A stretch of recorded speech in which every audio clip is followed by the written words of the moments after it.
Hello, everybody. How's it going? My name is Isadora, or Isa. Most people call me Isa. I am one of the marriage and family therapists here at Cache Valley Counseling. And for today's Max group, I thought we could just quickly review what we in couples therapy, especially EFT therapy, which we mostly do here at Cache Valley Counseling, what we refer to as a couples conflict cycle. It's something that if you've been to therapy here, especially as a couple, you probably will have been introduced to the idea of your cycle, your conflict cycle. Sometimes we write it out on the board as a visual, sometimes we don't. But it's definitely something that you will have probably noticed us being aware of and talking about and trying to identify of when we are struggling, when we're communicating in our relationships, we tend to do that in cyclical patterned forms of behavior. We have things that we typically go to, and in terms of how we feel and how we react and how that causes, reactions and feelings in our partner.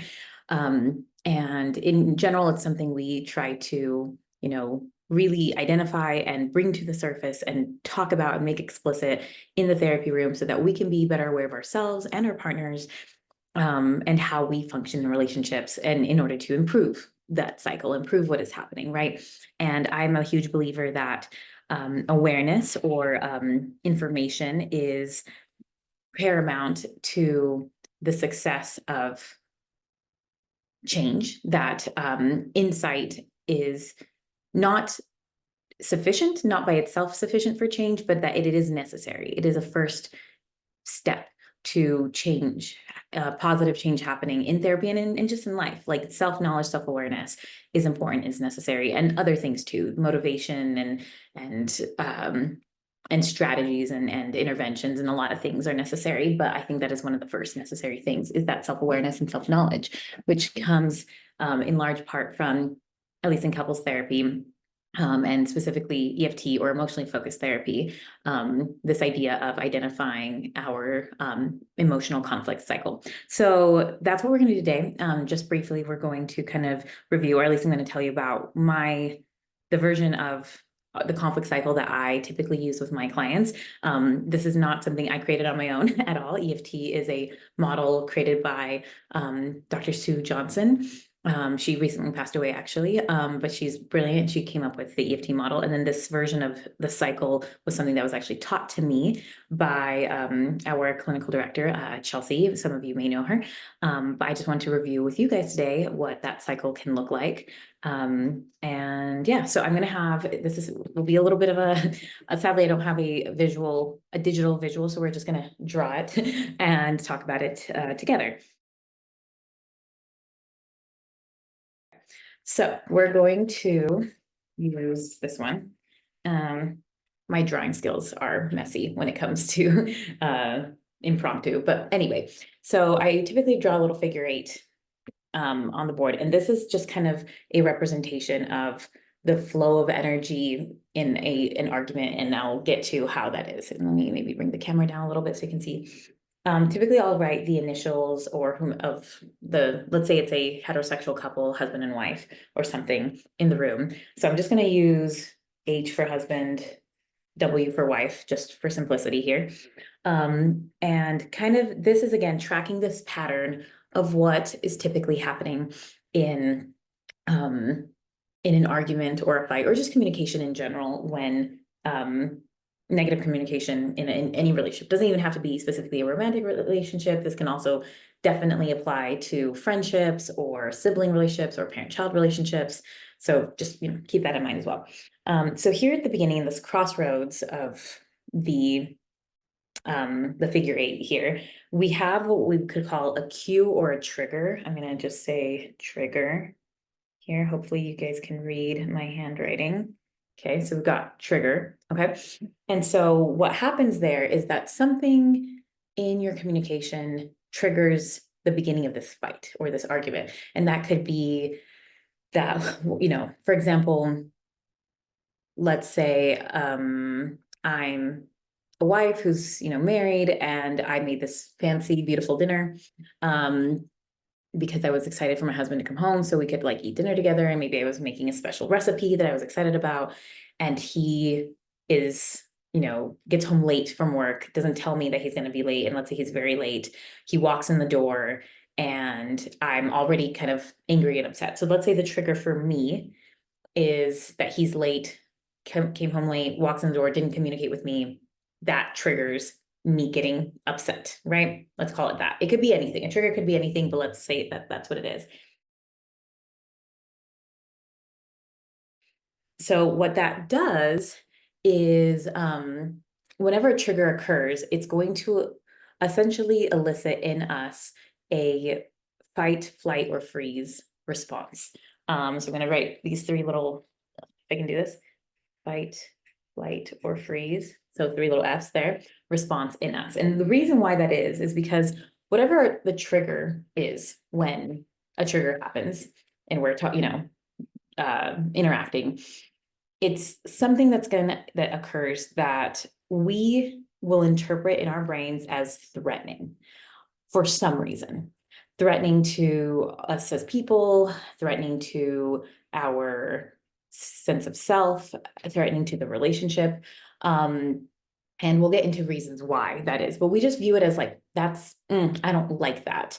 That was not good. That, didn't meet my expectations. That was disappointing. Something about it is not great. And I say the fight, flight, or freeze because we could, our initial gut reaction of, ooh, danger, threatening, this isn't good, I don't like this, can lead to a number of different types of responses, right? Like we could fight, so get in an argument, we could freeze where we just shut down and don't want to deal with our emotions, right? And stonewall our partner. It could lead to flight, so that's also similar to shutting down, but we like run away. So maybe that means you don't want to talk, you lock yourself in the other room, you drive away, leave the house. I've recently actually heard of a fourth F, which is fawn. And the word fawn kind of means to people please, or so sometimes when people feel this threatening feeling, their go-to reaction or response is to kind of be submissive and people please in order to like retain, or what's the word, get back that sense of security and safety that they're feeling is no longer there because whatever that trigger was is making them feel threatened, right? So anyway, that's just an interesting point. But the fact of the matter is, something about this trigger is going to give us this gut, millisecond quick sensation or thought or feeling that something's wrong here. And just it just feels that way. And that's honestly like a biological thing. And we can over time, I think, change the kind of things that we get this gut reaction to as we change our thoughts and interpretations. But initially, we're, lots of things are just going to trigger us and we're going to have that feeling, right?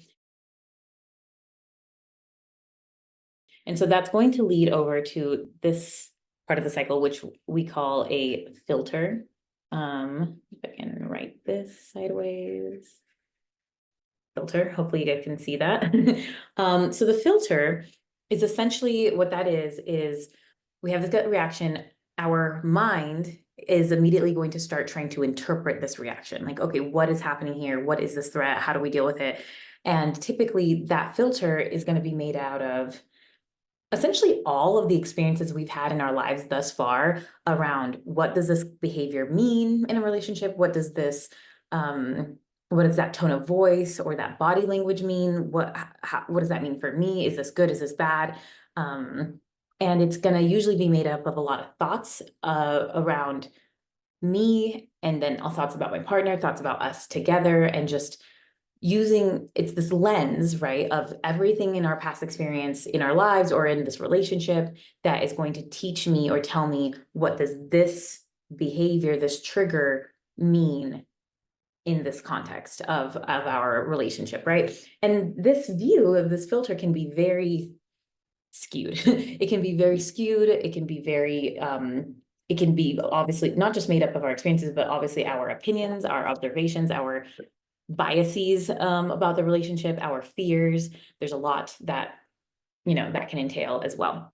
So anyway, so that's going to help us interpret what's going on, like what we think is going on since this trigger happens. From there, that's going to lead us to having reactionary, oh gosh, I'm getting marker on my hands, reactionary behaviors and emotions. So I'm gonna write RB and RE. And if I was in the therapy room with you, we would be listing out all these things, like listing out what's this gut reaction, what's happening in our filter, what are these reactionary behaviors and reactionary emotions. We would be listing all this out, but we don't have time for that today. So I'm just kind of zipping through this, what the cycle looks like. So when we have reactionary behaviors, reactionary emotions, this is the stuff we can see on the surface. So if you can kind of imagine, I don't have another marker, but I'm gonna just draw this like little squiggly line right through here as if this is like water, okay? So everything that's happening here underneath the water is below the surface. Our gut reaction, our interpretation, the filter, all that's happening under the water. Underneath, like our partner can't see that. They can't read our minds. They don't know, but they will be able to see our reactionary behaviors and emotions. Like what is the emotion that comes to the surface? What is the behaviors that come to the surface? Do we get angry? Do we yell? Do we roll our eyes? Do we become sarcastic? What do we do with when we feel this thing, we feel threatened, and now there's this need to probably protect ourselves and defend our position and to demand things of our partner. So in this case with the coming home late, like maybe, you know, my filter says, hey, my husband came home late because he, you know, is avoiding me, or he doesn't, you know, care about this dinner that I made. He doesn't care about what I care about. That filter is going to then lead to these emotions of like hurt and anger and maybe demanding behaviors of why weren't you home? But, you know, that kind of a thing. So anyway, so we're gonna have these reactionary emotions and behaviors, and typically those reactionary emotions behavior, they then become the next trigger for your partner's response. And so if my husband's coming home and I start berating him of where have you been? What's going on? Why didn't you tell me you were going to be late? Don't you even care that I made this beautiful dinner? And he's going to be like, whoa, like, where did that come from?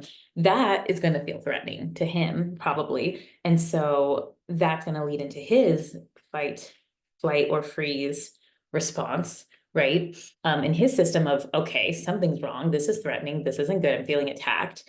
And that will also, you know, I don't have that much room over here, but that's going to be that immediate gut reaction of something's wrong is also going to be interpreted in his filter. If I can write filter, okay? His filter over here of all his life experiences and all of his relationship experiences with me and what this kind of behavior could mean, you know, there's going to be a filter happening for him that he's going to be interpreting things, which is very most likely going to be different from mine because most people aren't the same. They can't read each other's minds. They're going to interpret things differently. That will also lead to reactionary behaviors and reactionary emotions, right? Hopefully you guys can read that, reactionary behaviors and reactionary emotions on his end.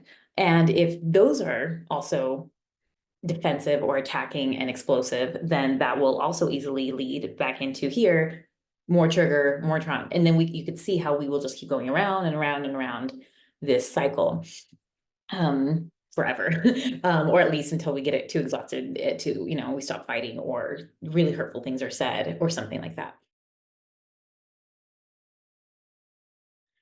So, what does all this mean? Again, this is a very simplified version of this. We, you know, in therapy, we would spend sessions and sessions kind of breaking this down, getting into it. What do we do? Why are we acting this way?